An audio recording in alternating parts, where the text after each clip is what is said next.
Quando comecei a entender que Deus não quer apenas que a gente creia, mas que a gente se pareça com Cristo, percebi que esse processo tem um preço, que é a mudança.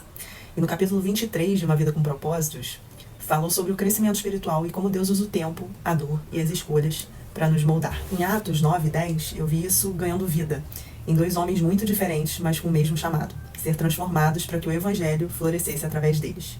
Saulo era um homem religioso, zeloso e convicto, mas cego espiritualmente, e ele perseguia os cristãos acreditando estar servindo a Deus. Até que no caminho de Damasco, uma luz o envolve e ele cai no chão. Uma voz pergunta: Saulo, Saulo, por que me persegues? Era Jesus. Naquele encontro, Saulo perdeu a visão por 3 dias, e simbolicamente acabou ganhando a visão verdadeira do propósito de Deus. Ele se levanta dali não mais como perseguidor, mas como Paulo, o apóstolo do amor e da graça. Deus o cegou para fazê-lo enxergar. Enquanto isso, Pedro também passa por uma transformação. Ele tem uma visão onde Deus lhe mostra vários animais considerados impuros pela lei e diz: levanta-te, Pedro, mata e come. Pedro resiste, dizendo que jamais tocaria no que é impuro, mas Deus responde: não chame impuro o que eu purifiquei. Através dessa visão, Deus prepara Pedro para algo maior: levar o evangelho aos gentios, aos que antes eram considerados de fora. É o momento em que o amor de Cristo rompe fronteiras e Pedro aprende que o propósito de Deus é sempre maior do que os nossos limites humanos. E o que Deus quer revelar através dessas histórias?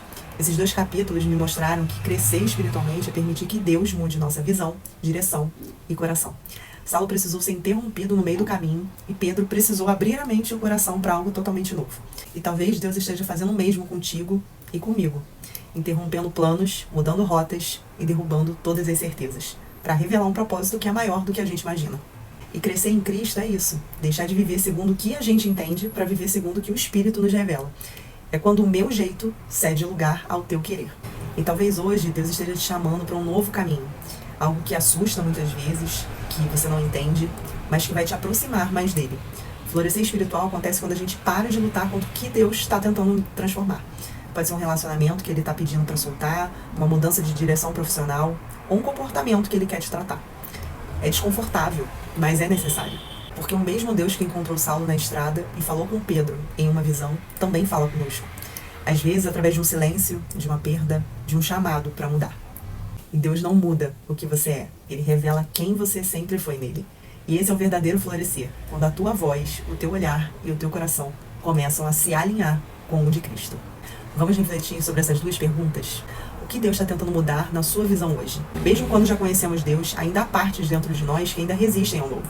Nossas ideias, costumes, julgamentos, crenças, pessoas ou caminhos que chamamos de impuros, por medo, tradição ou limitação.